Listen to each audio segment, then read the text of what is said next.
Kahit sa ikalawang pagtatangka, dumating pa rin si Donald Trump sa Switzerland para sa World Economic Forum. Agad siyang gumawa ng iskandalo, nag-insulto sa mga lider ng mundo at sinabing walang halaga ang Europa kung wala ang Estados Unidos. Sa kanyang talumpati, mas marami pang sinabi si Trump tungkol sa Greenland, Konseho ng Kapayapaan at Europa, pero nagawa pa rin niyang batikusin ang mga presidente ng Ukraine at Russia, sina Zelensky at Putin, at tinawag silang pareho, ayon sa kanya, na mga tanga. Nakatakda ang pulong ni Trump at Zelensky sa Enero 22 at agad lilipad patungong Moscow ang mga sugo ni Trump na sina Steven Witkoff at Jared Kushner. Si Witkoff, sa totoo lang, ay nagsabi ngayon na parehong naghihirap ang Ukraine at Russia dahil sa digmaan. At sa totoo lang, pareho raw silang may kasalanan. Malinaw ang ideya ng pulong bukas, sabayang negosasyon sa Davos ni Trump, Zelensky at mga Europeo, habang sa Moscow naman sina Witkoff at Putin, at pwedeng ikonekta kahit magkalayo. Kasabay nito, nainsulto pa ni Trump ang ilang bansa sa Europa. Sabi niya, kung wala ang Amerika, mahihina lang sila na kayang talunin agad. Pero, gaya ng sinabi ko na, karamihan ng oras ay tungkol sa Greenland ang pinag-uusapan ni Trump. Sinabi niya na humihingi lang siya ng kaunting yelo at kung wala ang Amerika, sasakupin ng mga Ruso at Chino ang isla. Nag-imbento pa siya ng kwento na binalik daw ng Amerika ang Greenland sa Denmark. Sobrang kalokohan daw iyon, kaya di na niya uulitin. Sa huli, sinabi ni Trump ang mahalaga at agad na nagpakalma sa stock market. Sinabi ni Trump na hindi niya balak sakupin ang Greenland gamit ang militar. Ngunit naniniwala siyang dapat pa ring ibigay ng Europa ang isla sa kanya. Pero pagkatapos, sinabi pa rin niya na mayroon na raw umanong paunang kasunduan tungkol sa Greenland. Inamin ni Trump na gumamit ang Estados Unidos ng lihim na sandata sa Venezuela nang hulihin si Nicolas Maduro na pumigil sa elektronikong kagamitan at sundalo. Ngayon, sa episode na ito, himayin natin ang buong araw na ito ng kabaliwan sa Davos. Ako si Alexi Pichi, talakayin natin ang paksang ito ng sabay-sabay. Pero bago tayo magsimula, hinihiling ko na mag-subscribe kayo sa channel, mag-like at mag-iwan ng kahit anong komento sa episode na ito. Malaking tulong ito sa YouTube content. At lubos akong nagpapasalamat sa inyo. Mag-subscribe din kayo sa aking Telegram channel na Pichi News. Ang link ay nasa video description. Doon kami nagpo-post ng mga mabilis na balita. Kahit sa ikalawang pagtatangka, nakapunta pa rin si Donald Trump sa Davos at agad gumawa ng iskandalo at lumabag sa mga protokol. Halimbawa, sinabi ni Trump na mahina ang Europa bilang kaalyado at hindi ito kailangan ng Amerika. Sabi niya, sa mga nakaraang dekada, naging problemado ang Europa at may ilang lugar na halos di na makilala. Sunod ay ang kanyang sinabi, maaari tayong magtalo tungkol dito pero walang mga argumento. Ang mga kaibigan ay bumabalik mula sa iba't ibang lugar. Ayokong makasakit ng kahit sino at sinasabi nila na hindi ko na makilala ang Europa. At hindi ito sa positibong paraan, kundi sa napaka-negatibong paraan. Mahal ko ang Europa at gusto kong umunlad ito pero hindi ito tumutungo sa tamang direksyon. Dahil ito sa lumalaking gastusin ng gobyerno, di makontrol na migrasyon at tuloy-tuloy na pag-aangkat mula abroad. Dapat talikuran ng Europa ang kulturang nabuo sa nakalipas na siglo. Hindi natin kailangan ng mahihinang kaalyado, kundi malalakas. Matapos nito, pinagtawanan ni Trump ang mga lider ng Europa. Pero dapat itong gawing hiwalay na episode, kaya mag-subscribe sa channel na ito para hindi ma-miss. Ikukwento ko ito. Bagamat nakatuon ang talumpati ni Trump sa Greenland, nabatikos pa rin niya ang mga presidente ng Ukraine at Russia. Ayon kay Trump, makikipagkita siya kay Pangulong Volodymyr Zelensky ng Ukraine sa mga susunod na oras. Ngunit sabi ng mga source, sa Enero 22 gaganapin ang pagpupulong. Sinabi ni Trump na panahon na para magkasundo sa kasunduang pangkapayapaan. Iko-quote ko ang sinabi ni Donald Trump. Ayon sa kanya, gusto ng Europa na tumulong tayo sa kanila tungkol sa Ukraine. Sabi niya, tutulong tayo, pero hindi ko talaga sila tinutulungan. Sana tumigil na ang pagkamatay ng tao. Interesting ang interpretasyon mo. Kasi dati sabi ni Trump, siya lang daw ang kayang magpatigil ng digmaan dahil maganda ang relasyon niya kay Vladimir Putin. Pero ngayon, sinasabi niyang tinutulungan lang niya ang Europa. Sige na. Ngayon, ibibigay ko ang mahalagang pahayag ni Trump tungkol dito at ito ang sabi niya. Sa tingin ko, gusto ni Putin ng kasunduan. Sa tingin ko, gusto rin ni Zelensky ng kasunduan. Makikipagkita ako sa kanya ngayon. Baka nandito siya sa silid. Medyo weird kasi wala naman si Zelensky dito. Naiwan siya sa Kyiv matapos ang matinding pag-atake ng Russia kahapon sa sektor ng enerhiya, kung saan 60% ng Kyiv ay 2 araw nang walang kuryente at 33% ay walang pag-init. Nakatakda bukas ng hapon, Enero 22 sa Davos, ang pagkikita ni Trump at Zelensky bago magtungo sina Vitkova at Kushner kay Putin sa Moscow. Ipagpapatuloy ko ang sinabi ni Trump, tinutulungan namin ang NATO sa Ukraine. Kung hindi kami, tapos na sana ni Putin lahat. Kung si Kamala o Joe ang nanalo, sigurado may ikatlong digmaang pandaigdig na. Sa tingin ko, papalapit na tayo sa sandali kung kailan sina Putin at Zelensky ay maaaring magsama at magkasundo. Kung hindi nila gagawin, tanga sila. Alam ko namang hindi sila tanga, pero kung hindi nila gawin, tanga sila pa rin. Hindi ko gustong mang-insulto, pero dapat tayong magkaisa. Marami nang namatay. Dito magsisimula ang pinakakapanapanabik na parte. Sa Enero 22, magkikita sina Donald Trump, Vladimir Zelensky at mga lider ng Europa kung saan inilatag ni Trump ang kaniyang lohika sa negosasyon. Ipapaliwanag ko ngayon. Tumanggi si Trump na dumalo sa G7 summit na iminungkahi ni Pangulong Manuel Macron na gawin sa Paris ngayong linggo. Iminungkahi ni Macron na sabay imbitahan ang mga kinatawan ng Russia at Ukraine sa pulong na ito. Dahil ang mga summit ng G7 ay dinadaluhan ng mga pinuno ng kasaping bansa, de facto itong pag-imbita kay Vladimir Putin sa pulong. Sabi ni Macron, tara, pagsamahin na natin sina Putin, Zelensky, mga leader ng Europa at si Donald Trump para mag-usap. Sinabi ni Trump na walang pulong sa ganitong format, kundi may ibang mangyayari.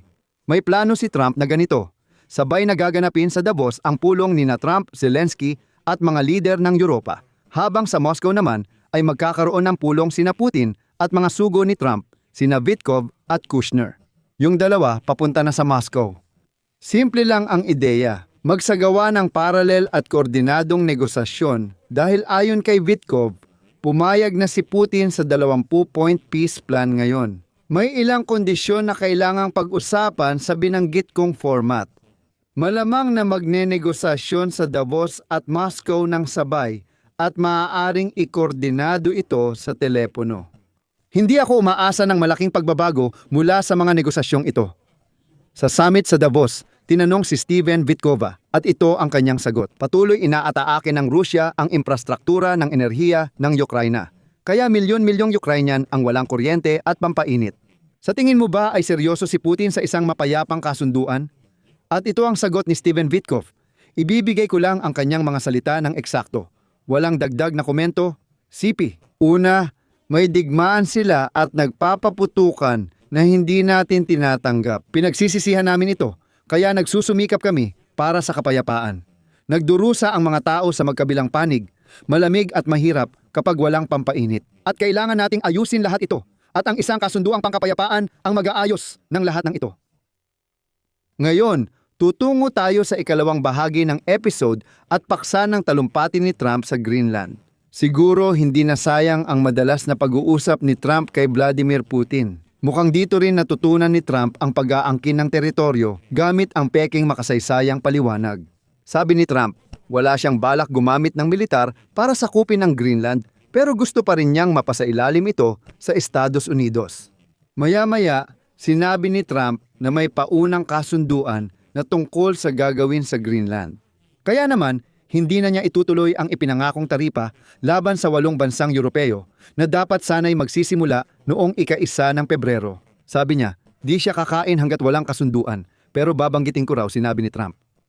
Gusto namin ng yelo para protektahan ang mundo, pero ayaw nila ibigay. Hindi kami humiling ng iba pa. Pwede naming kunin ang lupang iyon pagkatapos ng ikalawang digmaang pandaigdig. Pero hindi namin ginawa, kaya may pagpipilian sila. Pwede nilang sabihin sa amin ang oo at lubos kaming magpapasalamat sa kanila. O pwede nilang sabihin ang hindi at tatandaan namin iyon. Kailangang simulan agad ang negosasyon tungkol sa posibleng pagbili ng Greenland ng Estados Unidos. Tanging Estados Unidos lang ang kayang protektahan ang malaking tipak ng yelo sa hindi pa maunlad na lugar na nasa estratehikong lokasyon sa pagitan ng Estados Unidos, Russia at China. Pero ano ang pinakaimportante rito? Matapos tutulan ng ilang Republikano ang ideya ni Trump na sakupin ang isla Sinabi ni Trump na ayaw niya at hindi siya gagamit ng armadong lakas para makuha ang Greenland. Nagpahiwatig siya ng ugnayan ng kasunduan sa Ukraine at Greenland matapos talakayin ang benepisyo ng alyansang pangkapayapaan para sa Ukraine. Inulit niya, pero ngayon, ang hinihiling ko lang ay isang tipak ng yelo.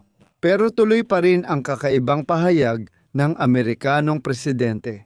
Ikinumpara ni Trump ang kolonyal na nakaraan ng Europa at sinabing dapat magawa rin ng Amerika ang ginawa ng Europa noon. Ayon sa kanya, walang yaman kung walang pananakop ng teritoryo. Noong kasaysayan natin, tulad ng maraming bansang Europeo, nakakuha rin tayo at sila ng maraming teritoryo, yaman at malalawak na lupa sa mundo.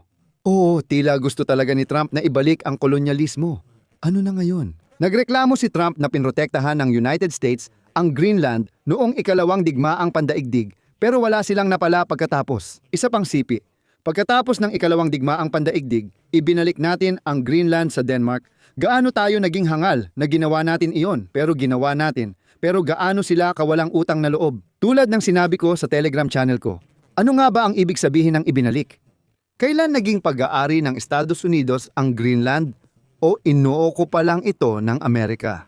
Oo, noong 1941 kinuha ng mga Amerikano ang pagtatanggol ng isla batay sa kasunduan sa embahador ng Denmark sa United States. Pagkatapos ng digmaan, nag-alok sila sa Denmark ng $100 milyong kapalit ng isla pero tumanggi ang Denmark. Noong 1951 pumayag ang Denmark at Estados Unidos na maglagay ng tropa ang mga Amerikano sa isla, halos walang limitasyon. Kung palalalimin pa natin ang paghuhukay tulad ni na Trump at Putin, ganito ang mangyayari. Noong ika-10 siglo, nagkaroon ng mga pamayanang Scandinavian sa Greenland at makalipas ang 300 taon, isinama ang teritoryong ito sa kaharian ng Norway. Noong ika-19 na siglo, napunta ang isla sa Denmark. Dati, pinamunuan nila ito kasama ang Norway. Noong taong iyon, opisyal nang isinama ang Greenland sa Denmark at hindi na naging kolonya at kalaunan ay nagkaroon ng autonomiya. Ngayon, sa kasaysayan, may tanong. Ano ang ibig sabihin ng sinabi na ibinalik ng Estados Unidos ang Greenland sa Denmark? Sinabi pa ni Trump na walang napala ang Estados Unidos sa Greenland. Sino ang dapat sisihin dyan? Sa kasunduang 1951 kasama ang Denmark, pinayagan ang Estados Unidos gamitin ang Greenland para sa depensa ng walang limitasyon. Sa totoo lang, halos walang limitasyon. Noong Cold War, isinara ng Estados Unidos ang mahigit 10 base militar sa Greenland. Hindi Denmark ang gumawa, kusa lang umalis ang Estados Unidos. May idadagdag pa akong isang kawili-wiling bagay. Habang nagsasalita si Trump, ilang ulit niyang tinawag na Iceland ang Greenland. Nakakatawa dahil si Trump mismo ang nagsabing senyales ng paghina ng pag-iisip ang pagkakamali ni Joe Biden sa pangalan ng mga bansa.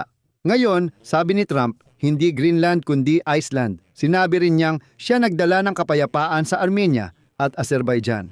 Inulit niya ulit, oo, pero babanggitin ko ang sinabi ni Trump tungkol sa Greenland. Mahal ako ng lahat ng Europeo. Hanggang ilang araw lang matapos kong sabihin sa kanila ang tungkol sa Iceland, Greenland. Tinatawag nila akong Daddy. Ang problema sa NATO, sigurado tayong kasama tayo. Pero tutulungan ba nila tayo kapag tayo ang nangangailangan? Kung tatawagan ko sila at sabihin, inatake tayo ng bansa, sasama ba sila? Ni sa issue ng Iceland, di nila tayo sinamahan. Kahapon bumagsak ang stock market dahil sa Iceland. Kaya ang Iceland ay nagkakahalaga na sa atin ng maraming pera. Pero maliit lang yan kumpara sa kung paano tumaas ang market. Ganyan ang naging kilos ng kaalyado. Si Trump ay sumugod sa Davos, sinigawan ang mga kaalyado at umalis. Oo, ginaganap ang forum sa Switzerland. Heto ang sabi ni Donald Trump, kung wala tayo, ang Switzerland ay hindi Switzerland. Dito ko ilalagay ang 3 tuldok. Ibahagi ang opinyon at konklusyon sa comments, mag-subscribe, pindutin ang kampanilya at mag-like. Kung gusto ninyong suportahan ang trabaho ng YouTube channel na ito, maaari ninyo itong gawin sa pamamagitan ng anumang donasyon o bayad na subscription gamit ang mga link at detalye sa description ng video na ito, pati na rin sa QR code na makikita sa inyong mga screen. Magpapasalamat ako sa anumang suporta mula sa inyo. Hanggang dito na lang, ingatan ninyo ang inyong sarili. Paalam sa lahat.